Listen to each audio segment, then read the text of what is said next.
All right, today we're going to be talking about polygons and their interior measures. Our objective is that we will be able to classify polygons and find interior angle measures. We will be able to find the number of sides of a regular polygon given the measure of the interior angle of the polygon. So our formula for the sum of the interior angles of a polygon is 180 times n minus 2. So what is the sum of the interior angles of a hexagon? Well, a hexagon we know has 6 sides. N here stands for the number of sides.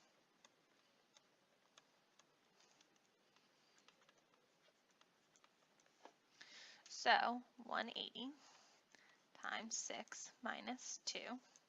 6 minus 2 is 4. Oh, my bad. Sorry.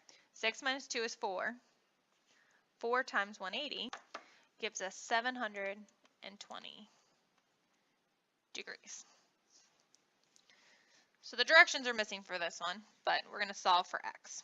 So the first thing we need to look at is that we have 4 sides here.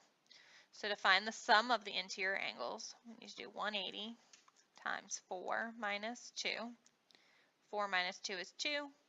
2 times 180 is 360 degrees. So we need to add up all these angles. And I'm going to write them in a list to make them easier to add together and line up all my like terms. So 2 plus 3 plus 1 plus 1 will give me 7x. 1 minus 2 plus 4 will give us plus 3. And we know that it's going to equal 360. And now we can solve. Minus 3,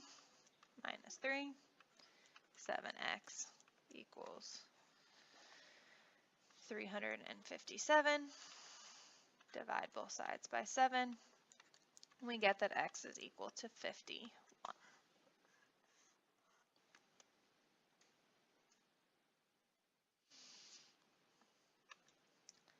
What if we know the sum and we want to find the number of sides?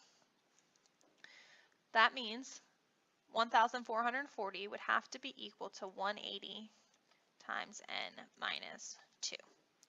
And we're going to solve this. Now technically you could distribute the 180 into the parentheses, but a shorter way would be to divide both sides by 180.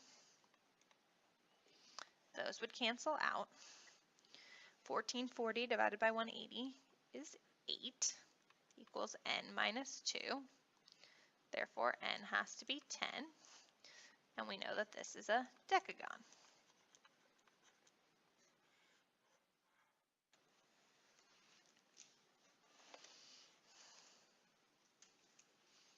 Next, we're going to find the measures of the interior angles of the regular polygon.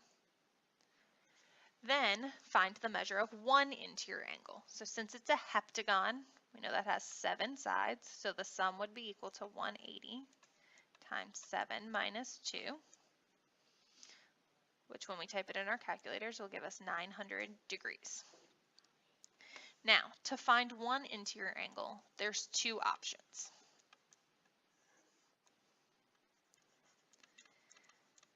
Option 1 is going to be easy because we already know the sum.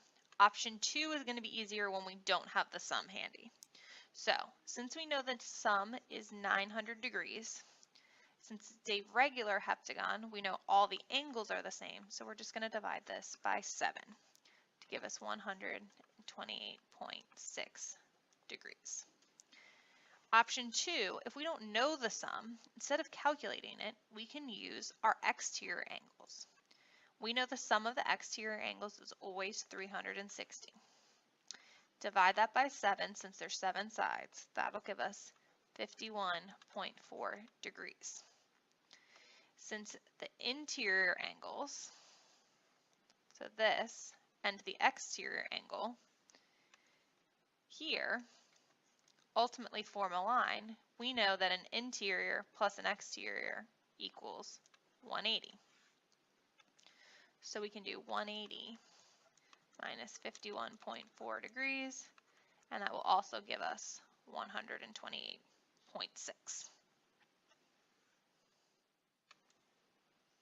And our last type of problem. Given the measure of one interior angle, state the number of sides. So again, it's easier if we use the fact that this is an interior. So interior plus exterior is going to equal 180. So if this is our interior, we know our exterior angle must equal 30 degrees because they have to add up to 180. We know the exteriors have a sum of 360.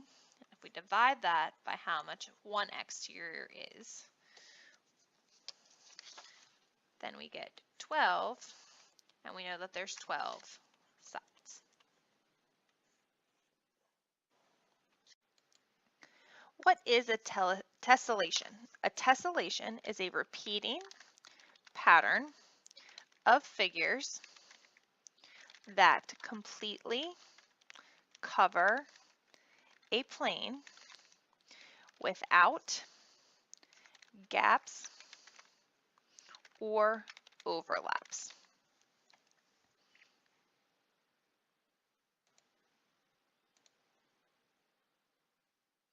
In this picture, this is a regular tessellation because it's made up of regular hexagons. The interior angle measure of a hexagon is 120 degrees. So how do we know if a shape will tessellate? If a shape can tessellate, then its interior angle measure is a factor of 360 degrees. So if we take 360 degrees and divide it by the 120 degrees we had for the hexagon, does it come out as a whole number? It does. It equals 3. So that means that 120 is a factor of 360. What are the only regular polygons that will tessellate? The only regular polygons that will tessellate are the triangle, the square, and the regular hexagon. Those are the only ones. That's all for today. I'll see you in class.